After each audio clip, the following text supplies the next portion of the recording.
Bonjour à tous, bienvenue pour ce webinaire de présentation des résultats de l'étude sur les usages des livres numériques, audio et imprimés pendant la période de confinement du printemps 2020, organisée dans le cadre des Assises du livre numérique.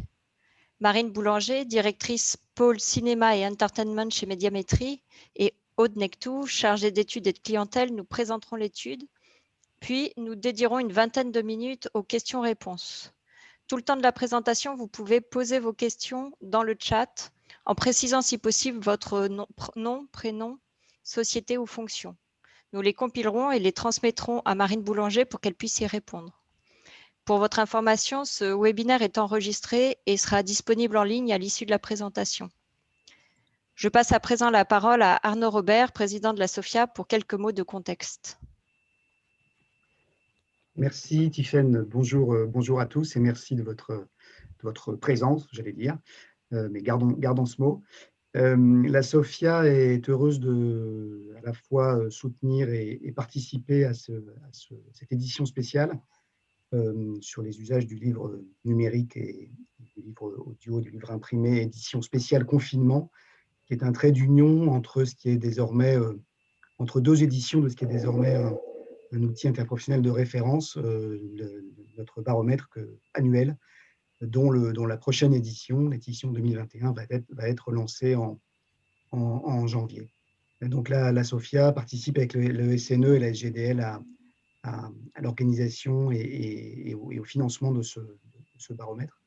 Et nous sommes très heureux de pouvoir vous en présenter les résultats spécifiques à cette période également spécifique de ce premier confinement, puisque désormais, on sait qu'il y en a eu deux. On espère que ce sera le premier et le second. Et je laisse tout de suite la parole à nos partenaires de chez Médiamétrie. Merci beaucoup de votre attention.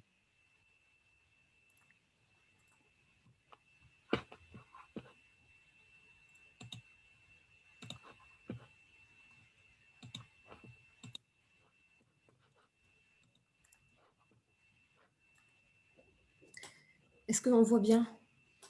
Oui. Alors, bonjour à tous. 2020 aura été remarquable à bien des égards, que ce soit politiquement, économiquement, socialement et évidemment du point de vue sanitaire. La période de confinement qui a été imposée au printemps aura eu entre autres effet de bouleverser les pratiques culturelles et les loisirs des Français en donnant la part belle à la progression des comportements à domicile. Ce graphique, qui est issu des études de médiamétrie, des études de comportement de médiamétrie, illustre semaine à semaine un certain nombre de comportements de loisirs qui ont été déclarés sur l'ensemble de l'année 2020. Des progressions d'usage de la télévision en replay, des jeux vidéo, de la VOD, de la SVOD, mais également de la lecture sont particulièrement visibles sur l'encadré correspondant à la période du premier confinement. La SOFIA, le SNE et le SGDL ont souhaité apporter un éclairage sur les comportements et les usages vis-à-vis de la lecture pendant cette période si particulière, et c'est la raison pour laquelle ils ont mandaté Médiamétrie. Alors, les grands objectifs de l'étude étaient les suivants. D'abord, étudier la période de confinement en termes de comportement de lecture, et puis étudier ensuite les types d'individus qui avaient pu augmenter leur pratique, sur quel support et de quelle manière. En termes de méthodologie, nous avons interrogé en ligne 1500 internautes âgés de 15 ans et plus, représentatifs de la population française, et ceux du 13 au 20 octobre 2020. Un redressement a ensuite été appliqué de manière à être représentatif des Français âgés de 15 ans et plus. Pour rappel, cette étude porte sur l'usage du livre au sens large. Bien évidemment, des focus seront réalisés sur les supports de lecture, mais on pourra utiliser le terme lecteur pour désigner à la fois les individus qui lisent des livres physiques ou numériques, mais également les auditeurs de livres audio numériques et audiophysiques. Alors pour commencer, quelques grandes volumétries. Au mois d'octobre, on comptabilise parmi les Français âgés de 15 ans et plus 91% de lecteurs Ever. Les lecteurs Ever, ce sont des individus qui ont eu au moins un contact avec le livre, qu'il soit imprimé, numérique, audio numérique ou audiophysique, durant leur vie. 91%, c'est une pénétration qui est très très élevée, en lien avec un fort socle culturel français. C'est une pénétration qui est stable également, versus le taux observé à 90% en janvier dans le baromètre du livre numérique. Alors, si la population du nombre de lecteurs Ever ne semble pas avoir véritablement progressé, Qu'en est-il lorsqu'on regarde les résultats par support de livre? Le constat est tout autre. Chaque carte de France représente ici un support en particulier. Sans surprise, c'est le support livre imprimé, la carte de France rouge, pour lequel on observe la plus forte pénétration. 89% de pénétration France entière, ça signifie que la quasi-totalité des lecteurs ever sont des lecteurs de livres imprimés. On observe néanmoins une hausse de pénétration significative sur deux supports que sont la carte de France bleue, les lecteurs de livres numériques, 35% de pénétration versus 25% de pénétration observée en janvier 2020, et c'est significativement différent. La carte verte, le livre audio numérique avec les auditeurs de livres audio numériques, 15% de pénétration auprès des Français lorsqu'on était à 11% lors du baromètre de janvier 2020. Enfin, concernant le livre audio physique, la carte violette, la pénétration reste stable à 18%. Ce qu'il faut bien avoir en tête, c'est que la duplication entre chaque support est très importante. Ça veut dire que les lecteurs de livres numériques sont aussi des lecteurs de livres imprimés et ou des auditeurs de livres audio physiques et ou de livres audio numériques. Voici un schéma qui permet d'illustrer ces zones de recouvrement. Est représentée par un cercle rouge la pénétration du livre imprimé à 89%, très puissante. Par un cercle bleu, celle des livres numériques à 35%. Par un cercle vert, celle des livres audio numériques à 15%. Et par le cercle violet, celle des livres audio physiques à 18%. Comme vous pouvez le constater, les lecteurs des supports numériques et audio dupliquent entre eux et dupliquent tous avec le livre imprimé. Alors revenons sur l'ensemble de nos lecteurs et observons les changements de comportement qui ont pu être opérés durant l'année 2020. Parmi les 91% de lecteurs du support, 8% ont diversifié leurs pratiques durant les 6 derniers mois, c'est-à-dire entre le début du confinement mi-mars et le début de l'automne. Diversifier leurs pratiques, cela signifie que ces lecteurs, qui sont déjà des lecteurs, ont découvert un nouveau support au cours des 6 derniers mois. Alors, qui sont ces individus ? Est-ce qu'ils ont un profil particulier ? En quoi se distinguent-ils ? Eh bien, ils ont effectivement un profil très particulier. Ils sont d'abord plus jeunes que les lecteurs au global, 47 ans, versus l'âge moyen qui est pratiquement à 49 ans pour le lecteur. Ce rajeunissement, il peut s'expliquer par deux choses. La première, c'est la proportion d'individus âgés de 15 à 24 ans qui est extrêmement élevée, 20% versus 14%.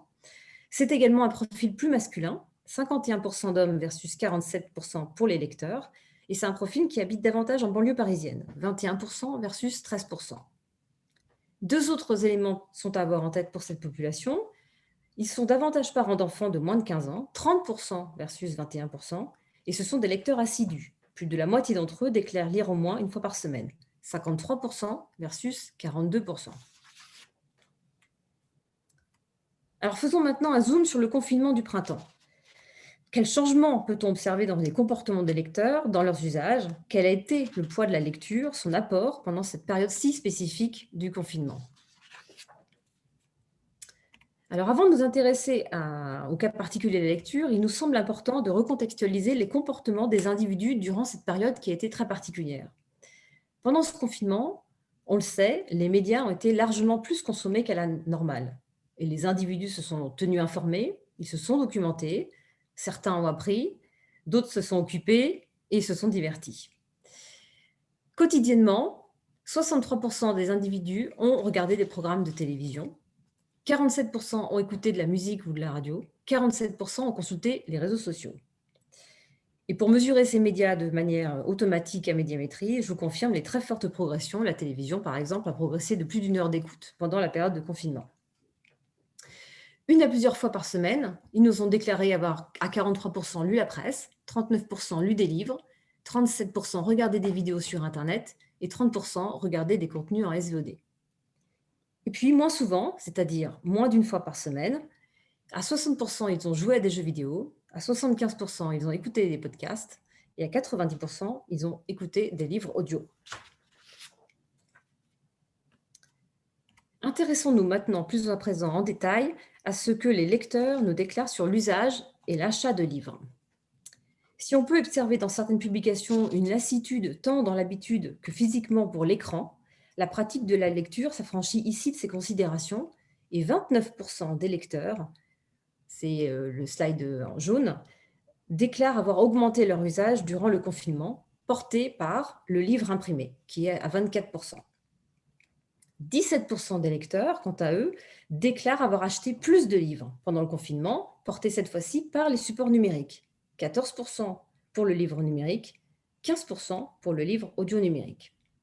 Le livre audio physique, en violet, aura été moins lu et moins acheté que les autres supports.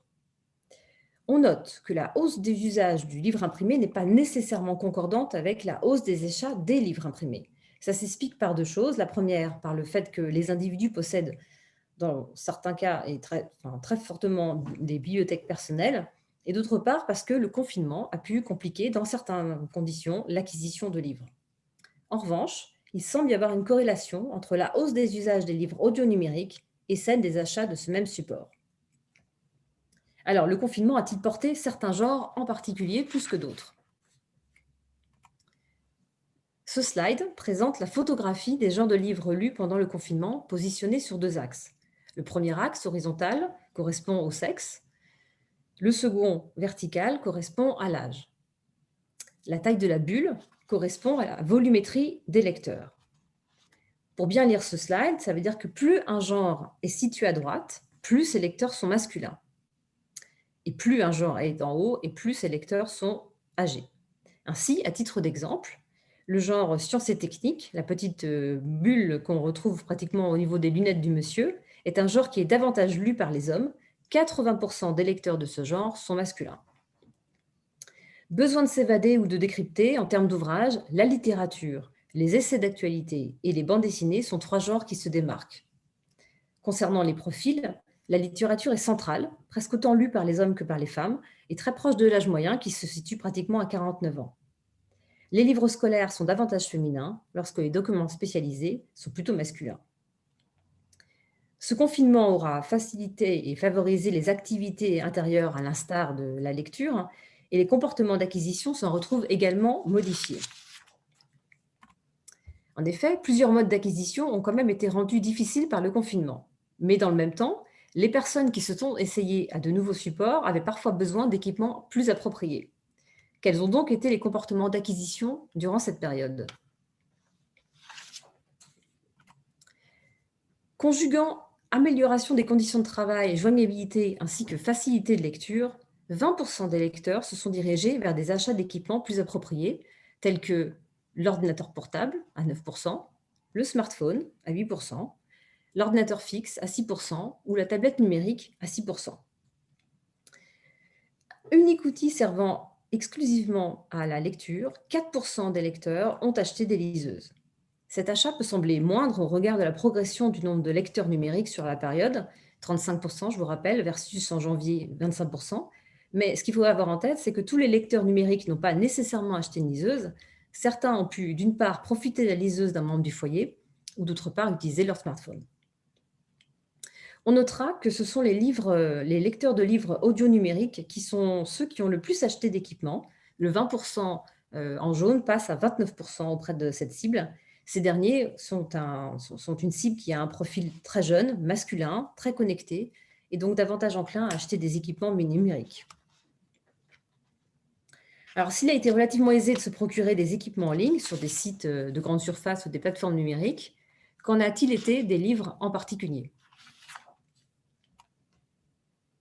60% des lecteurs se sont procurés au moins un livre pendant le confinement, et la facilitation numérique aura été d'un grand soutien.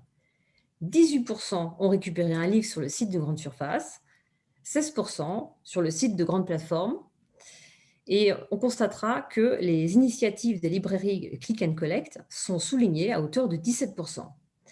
Ce Click and Collect, pour rappel, des librairies, il a été mis en place plutôt en fin de confinement, et il aura néanmoins été rapidement utilisé, et il arrive ainsi en seconde place, cité par 17% des lecteurs.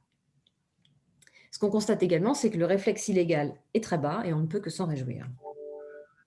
11% des lecteurs ever ont utilisé des bibliothèques de prêt numérique et nous allons tout de suite faire un focus sur cette pratique. Quelle a été l'utilisation du prêt numérique pendant le confinement? Alors, pour rappel, sur ce slide, nous sommes bien sur les lecteurs numériques qui pèsent pour 35% des Français lecteurs.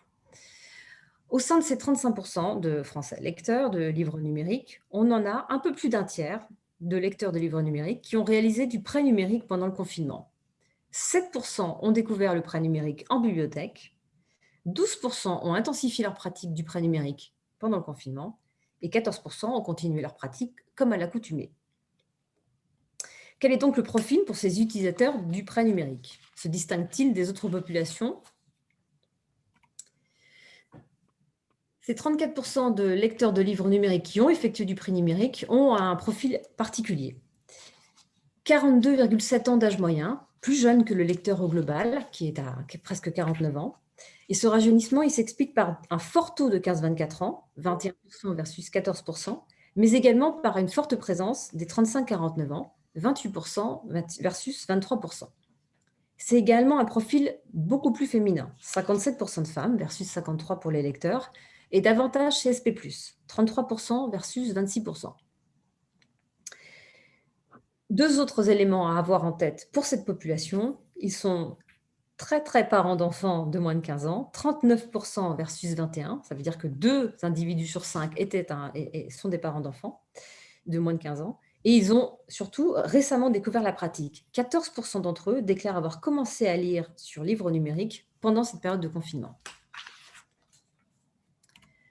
Ces individus, pendant le confinement, ont eu des pratiques et des habitudes numériques très fortes, avec une consommation hebdomadaire d'un certain nombre d'usages.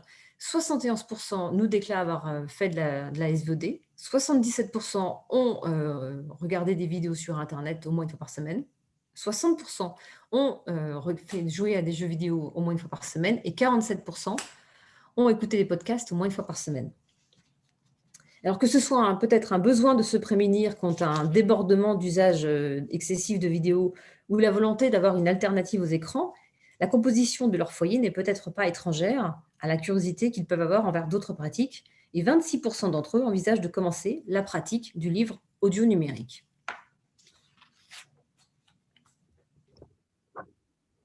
Le confinement, en bouleversant les habitudes, a créé de nouvelles routines et de nouvelles pratiques.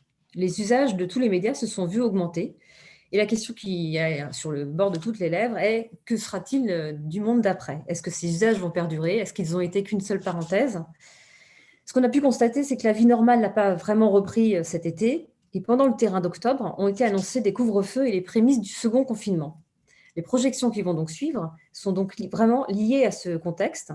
Et il est très délicat de prévoir les futurs usages. Toutefois, cela dit, voyons quels impacts nos lecteurs attribuent-ils à ce confinement. 26% des lecteurs, plus d'un quart des lecteurs pensent que oui, le confinement aura eu un impact sur leur lecture et l'écoute de livres. Cet impact progresse significativement auprès de certains types de populations. Les femmes, 29% d'entre elles disent que oui, il y a eu un impact sur leur consommation de livres. Les parents, 32% d'entre eux considèrent qu'il y a eu un impact dû à cette période sur leur consommation de livres. Et enfin, les 15-24 ans sont 39% à confirmer que oui, il y a eu un impact sur leur consommation de livres. Ce 39% de 15-24 est extrêmement intéressant parce qu'on sait toute l'importance qu'il y a à démocratiser des pratiques auprès de nos cadets. Alors, ces nouvelles habitudes ne semblent pas être une parenthèse covidienne et un certain nombre de lecteurs estiment que leurs usages vont progresser dans les prochains mois. Naturellement, il y a là encore des différences par support. Et si on regarde ces différences, elles s'affichent à l'écran. Le livre imprimé en rouge a une tendance plutôt à augmenter. 16% des individus nous déclarent, enfin des lecteurs imprimés nous déclarent que leur usage va progresser dans les mois à venir et seulement 6% nous indiquent que celui-ci va diminuer. Concernant le livre numérique, il observe lui aussi une progression déclarée d'usage en augmentation de 17% et d'usage en diminution à 16%. Concernant les livres audio numériques et audio physiques, on enregistre des déclarations d'augmentation d'usage qui sont moins importantes que les déclarations de diminution. Pour l'audio physique, on a 13% d'augmentation d'usage versus 29% de diminution et 15% d'augmentation pour l'audio numérique versus 19% de diminution. Alors pour conclure, nous avons laissé la parole à nos interviewés. La lecture, c'est une occupation qui est ressentie de manière extrêmement personnelle, avec des valeurs associées très fortes. Il nous apparaît donc très important de rappeler ce que la lecture a pu représenter pour nos lecteurs, quel que soit le support utilisé. Plaisir, refuge, utile, ce sont des valeurs associées spontanément à la lecture, quel que soit le support utilisé et l'âge du lecteur. La lecture a accompagné beaucoup de Français pendant le confinement, qui ont trouvé de nombreux atouts, redécouvert certains. Et la période restant encore confuse par bien des aspects, le refuge dans ces pratiques devrait s'installer dans le temps. Plus particulièrement, ce qui nous a été cité, ça a été le plaisir de s'évader, 33%, la détente, 12%. On nous a aussi parlé de manière de penser à autre chose que le Covid, à 7%. On nous a dit qu'on avait besoin de plonger dans les livres, de se changer les idées, de s'accompagner au quotidien. Et puis enfin, on a eu des déclarations très pragmatiques, que ça a été pour certains une façon de passer le temps, de s'instruire, de varier leurs activités, notamment en dehors des écrans, pour les livres imprimés ou audio. Le livre, quelle que soit sa forme, a accompagné précieusement pendant ces périodes d'incertitude. Il se réinvente pour une nouvelle génération avec le numérique, l'audio. Et pour terminer avec cette présentation, je vous propose donc de voir ensemble un récapitulatif pour chaque support de lecture. Les lecteurs de livres imprimés, tout d'abord. 49 ans d'âge moyen. Ils ont un usage hebdomadaire de la lecture à 38%. Ça représente 46,8 millions de lecteurs de livres imprimés environ.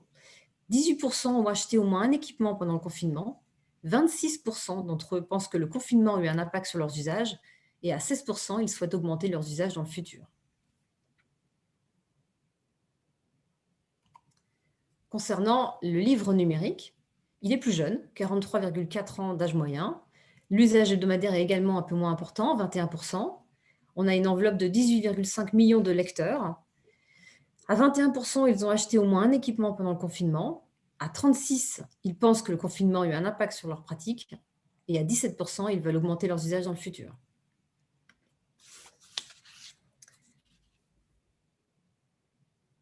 Les auditeurs de livres audiophysiques, encore plus jeunes au niveau de l'âge, 42 ans d'âge moyen, un usage hebdomadaire un peu plus bas, 10%. Ça correspond à 9,3 millions d'auditeurs de livres audiophysiques. 29% ont acheté un équipement pendant le confinement. 38% pensent que le confinement a eu un impact sur leurs usages. Et à 13%, ils souhaitent augmenter leurs usages dans le futur. Et puis enfin, la note finale, le livre audio numérique.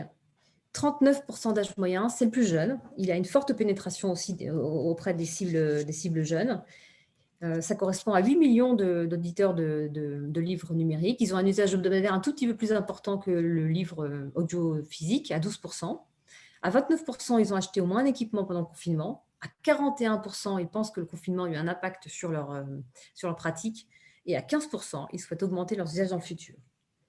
Il semble se dessiner un usage audio important, notamment auprès des cibles jeunes, et on le voit en corollaire avec le podcast et les études qu'on peut mener par ailleurs sur ce sujet. On a effectivement une forte tendance des podcasts en hausse de 48 points depuis 2019, en particulier auprès des moins de 35 ans, dans les études radio qui sont menées par Médiamétrie. Est-ce qu'on est dans une transition pour s'informer ou aller vers de nouveaux apprentissages davantage audio que l'écrit? L'avenir nous le dira. Merci de votre attention. Et l'étude se retrouve sur les sites de la SOFIA, du SNE et du SGDL.